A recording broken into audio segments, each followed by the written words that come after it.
So there's some dark realms. I did not know this. There's several different realms, the dark multiverse. And all these different realms have different evil Batmans.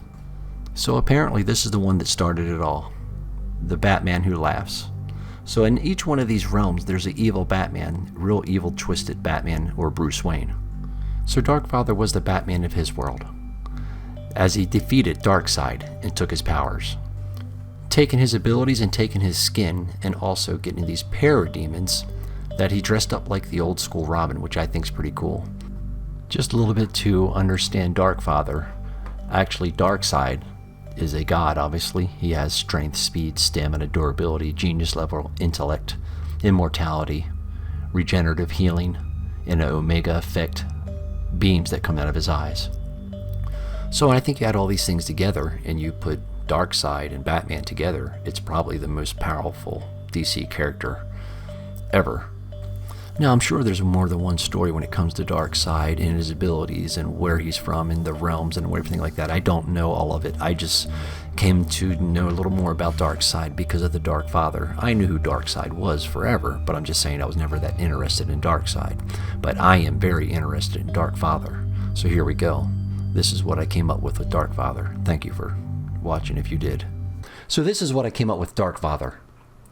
A whole lot of subtle stuff here. Nothing real big.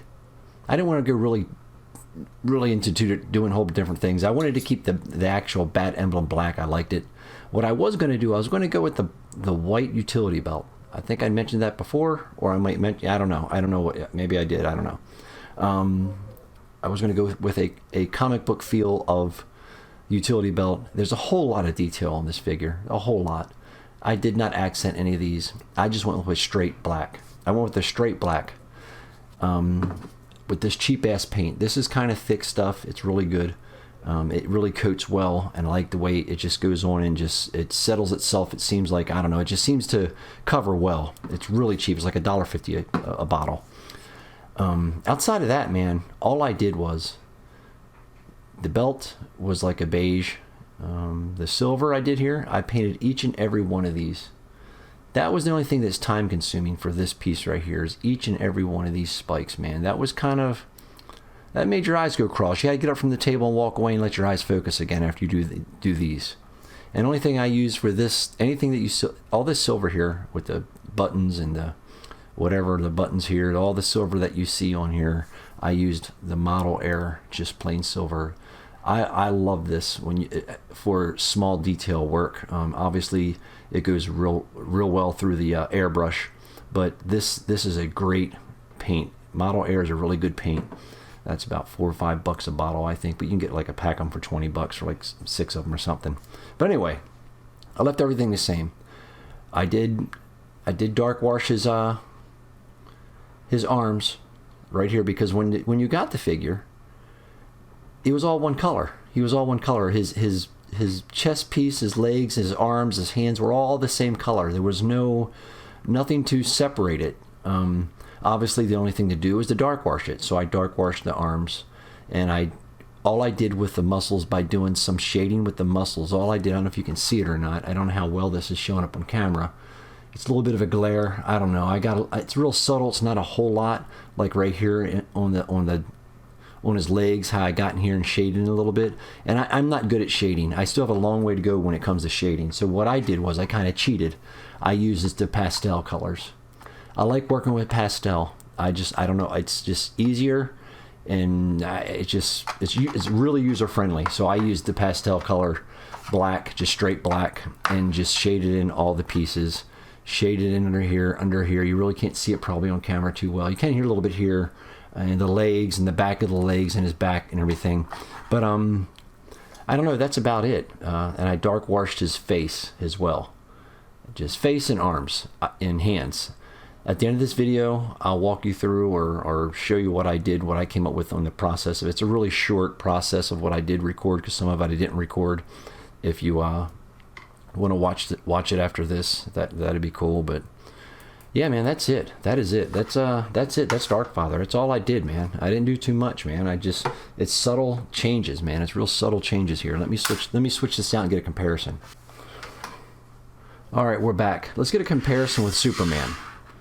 So here's the new a gold label Superman, the definitive Superman, but I did do a head swap. That's another video.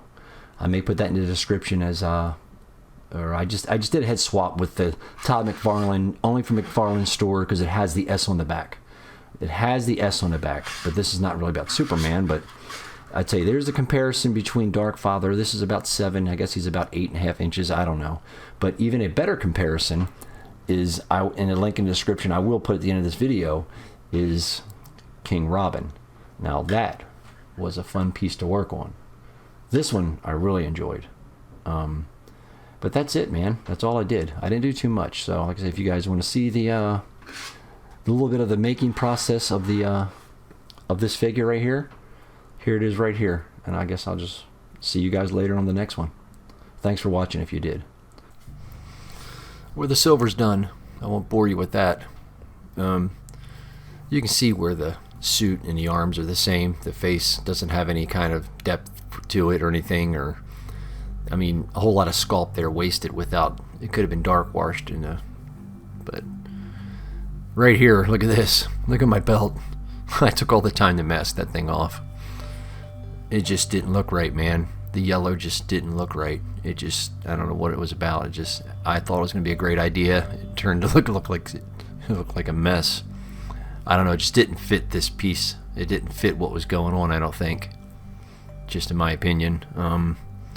I'm not saying anybody else couldn't make it look better, but I obviously couldn't. So here it is now, just in a matte black. Before I cleaned it up a little bit. Yeah, and here's the arms right here. Getting ready to dark wash them. As I'm just showing you how they looked before. As you can see, it's the same color as the whole figure is the same color where it's gray. Those spikes took forever, man. I'm not kidding, for real. Those spikes took forever, but it was kind of worth it, man. Here's sort of the before and after. It just looks so much better in my opinion, man, with the dark wash on it. It just separates everything, makes everything else just look more vibrant, I think. Here I put it together. Well, no, I didn't. Okay, here we go. Here I put each arm in there to give you like kind of a perspective of before and after. See the difference, man? That's a big difference right there. It just looks so much better. Here I'm going to start doing some attempting to shade around the muscles and stuff. Try to, I don't know, I got a long way to go before I can I'm just not, I don't know, I'm just not good into shading. I'm not good at that, so I took the easy way out and I just used pastel chalk. I'm sure I probably mentioned that already, but just blending it in, man. Just blending it in inside and wiping it off. It comes off pretty easy. If you mess up, you can just get some rubbing alcohol maybe, but it depends. But if you're going to use the pastels, I recommend after you get done what you painted, after every process of painting something, like let's say I did the silver, then I'd put a matte coating on it, or whatever kind of coating you want, clear coat basically. Then if you do another color, put another coating on it, another clear coat. That way, if you do mess up, you can get some water or some rubbing alcohol and lightly go over and just get rid of the overspray or overbrush or whatever it may be. But after every layer of paint you put on, just put a clear coat over it. It'll cost you more in clear coat, but I think it's worth it as you're going along with the piece to be able to fix any mistakes that you have prior to the coat before it.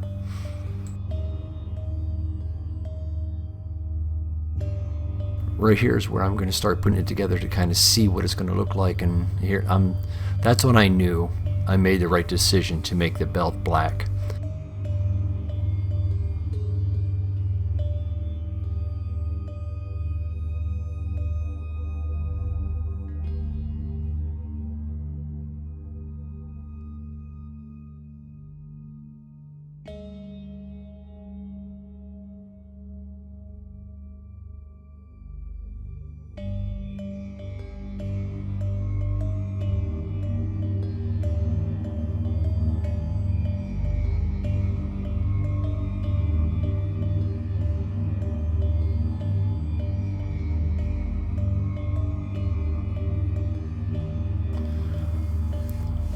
Here I'm just going to put it together real quick because I just wanted to see how it was coming along, if there's any other shading spots I need to touch up or anything, but I'm glad I went with the black belt. And you're probably asking me, why didn't you dry brush or something, or dry brush some gray on top of it that really bring out the details on the belt? I don't know. I just couldn't bring myself to do it.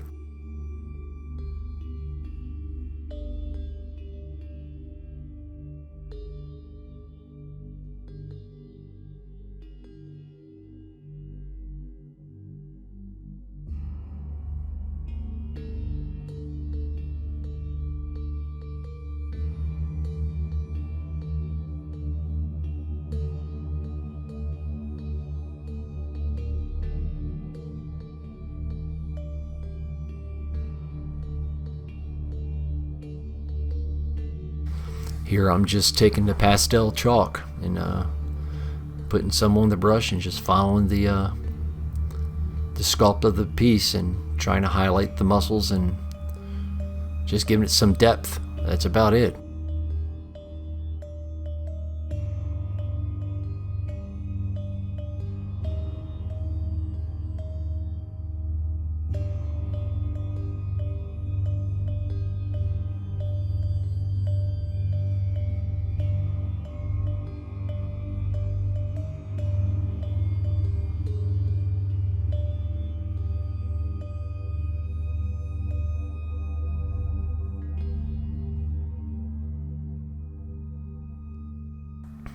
Well, that's it, man. The Darkfather. I'm just going to get ready to put them together and stand them up next to King Robin. I hope this helps somebody when they're doing some painting, man. I know when I look at stuff like this, it helps me out, gives me some ideas. All you have to do, man, is just keep putting your layers on. Put the layers on until it looks good. I'll see you guys next time.